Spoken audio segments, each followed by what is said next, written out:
Alexander মেঘনা বীজটা এতটাই বিশাল যে আপনি এখানে আসলে এটা হেঁটে শেষ করতে পারবেন না। এটা এতটাই বিশাল।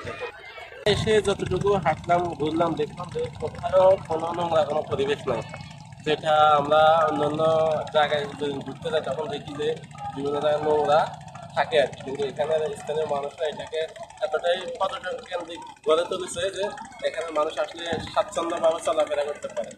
এটা একদম সুন্দর একটা পরিবেশ।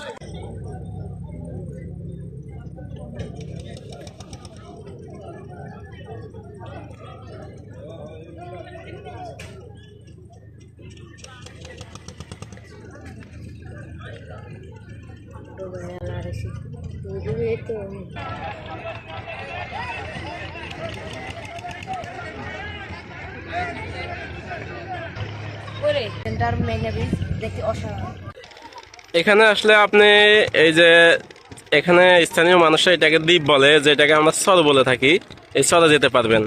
একজন মানুষ 50 টাকা করে এই নৌকা যোগে এখান থেকে আপনি চাইলে অনায়াসে পরিবার পরিজনকে নিয়ে ঘুরে আসতে পারবেন। আসলে আমাদের লক্ষ্মীপুর জেলার এটা সবচাইতে শেষ মাথা হওয়ার কারণে এখানে পর্যটক হয়তো ওরকমভাবে উপচে পড়া ভিড় দেখতেছি না। তবে এটা যদি লক্ষ্মীপুরের ভিতরে পড়তো, মানে লক্ষ্মীপুর জেলার কাছাকাছি যদি হইতো, তাহলে এখানে মানুষটা এটা কোনো অংশে কক্সবাজার মানে কম না। নদীতে ছোট ছোট নৌকাগুলা যেভাবে চলতেছে মনে হচ্ছে আমাদের চোখের সামনে একটা সুন্দর দৃশ্য, যে কোনো কেউ ক্যামেরা বন্দি করতে পারবে। এখানে দেখাও লক্ষ্মীপুর জেলার এটা একদম শেষ মাথা বলতে আসলে লক্ষ্মীপুর থেকে এখানে যাতায়াত খরচ আপনার পার পিস একজন ব্যক্তি 80 টাকার মতোই নেয়।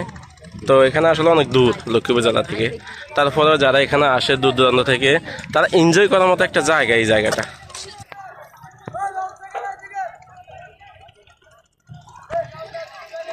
সূর্য দেখা যায় তো।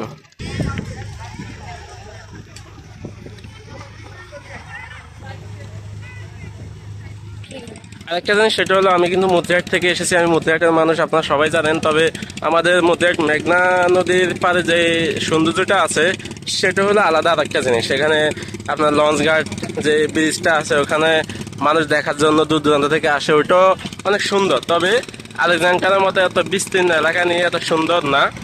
দেখেন একজন পিতা তার মেয়ের ছবি তুলে দিচ্ছে, জিনিসটা আসলে অনেক সুন্দর।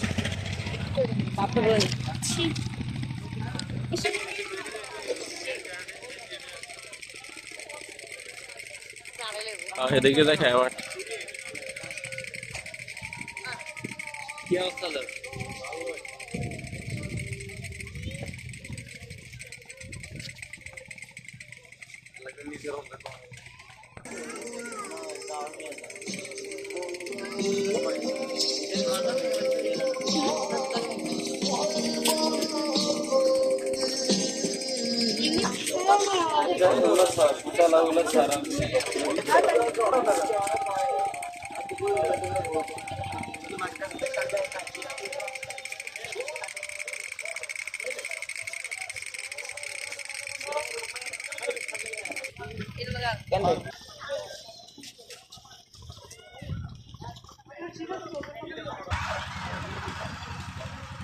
চারশো 12 মাপ 9 মিটার আছে।